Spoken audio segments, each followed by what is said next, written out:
Catus Maximus here again, this time with a review of the Columbia Omnitech Elkhorn waterproof boot, which I've had a poor experience with. I will be doing some boot reviews of boots that I do like, but I want to get this out there with the boots that have just been do not buy, basically, and that's what these are. Once again, I will talk about what I do like about these boots before we talk about what I obviously have not liked about these boots. You know, there are some issues with these boots. Anyway, these are waterproof Columbia Omnitech. These are the Elkhorn. And what's that part number? BM1156-901. They are boots, so they tend to run about a half size big, which I did like. I like that they had a nice larger toe on them.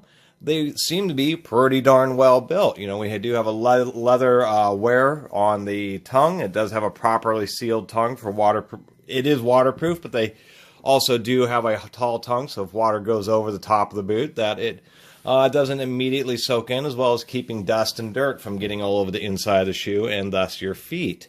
They were triple stitched, pretty decent leather. The eyelets, even though they're plastic, they're double stitched and they're underlaid under the leather. They're very sturdy with steel hooks. I've not always been the fondest of hooks, but these did work well. They didn't bend out on me or anything. But they didn't last very long, as we can tell by the condition of the soles. I was actually out on a hike when they really started to fall apart on me. They did have nice insulation all the way through the boot. If we pull out these insoles, we can take a look at those. And the insoles were more of a standard insole and seemed to work pretty well. They were pretty thick, and they did have a lot of side support, so I did like that. They were pretty comfortable. Reasonably comfortable, I should say. My unfortunate issue, and we can see that they have a standard interior, or we can almost see we can also tell that let me get a flashlight here. Jesus. Here we go. Now we can get a flashlight in there. The insoles were glue, but they use that kind of rubber cement, and they inevitably get loose, but they didn't have any issues. I'm not exactly sure why some manufacturers do glue their insoles, because it doesn't really make any sense. Oftentimes people like a pair of shoes, but maybe the particular insoles don't work for them, so I never understood gluing that.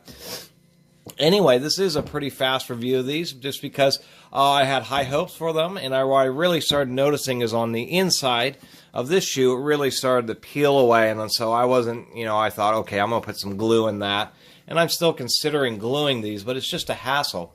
What ended up happening is during a hike on my friends, I started hearing the heel of this one start flapping, and pretty soon the whole shoe started coming apart, and unfortunately it came off and some mud got in there, and the amount of effort to clean up the bottom of this shoe and try to get it re-glued is just not worth the effort. These are expensive Columbia boots, and to tell you the truth, I've never been particularly satisfied with Columbia products. They've always seemed like they are an overpriced North Face knockoff.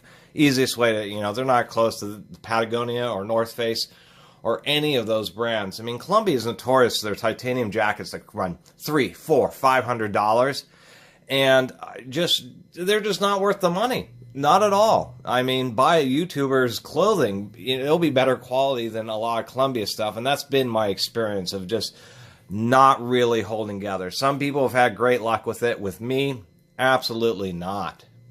Some of their shirts, branded shirts and stuff, are okay, but other than that, especially their footwear, has just been terrible. So we can see that they did indeed have a steel shank in there, which did help with rigidity. It's just a galvanized piece of mild steel.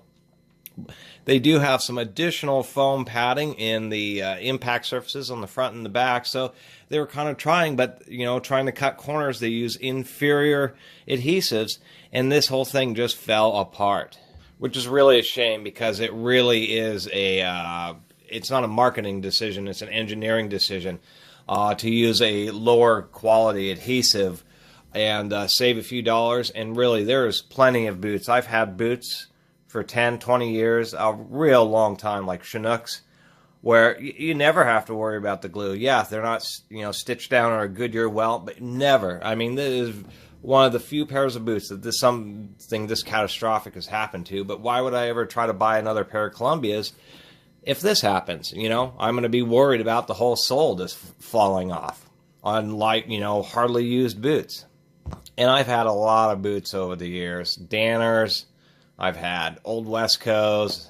It's just unbelievable. And that's been my big disappointment with these Columbias, is just, the soles. And, I could reglue them, like I said earlier, but it's just so much hassle. These are already, have gotten dirt into them. I spent a bunch of time cleaning it. Is it worth the effort?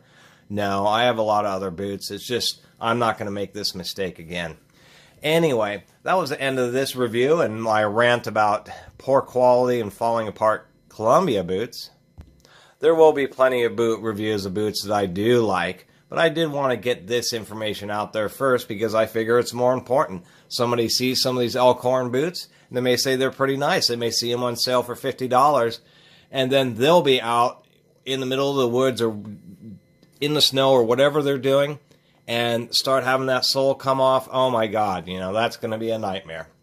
Anyway, that's the end of another review from Catus Maximus, and I am going to ask you to subscribe. I'm getting to be a YouTuber enough to beg for subscribers. I'm not ashamed of it. And to everybody who has subscribed, I really do appreciate your support. And until next time, Catus Maximus out.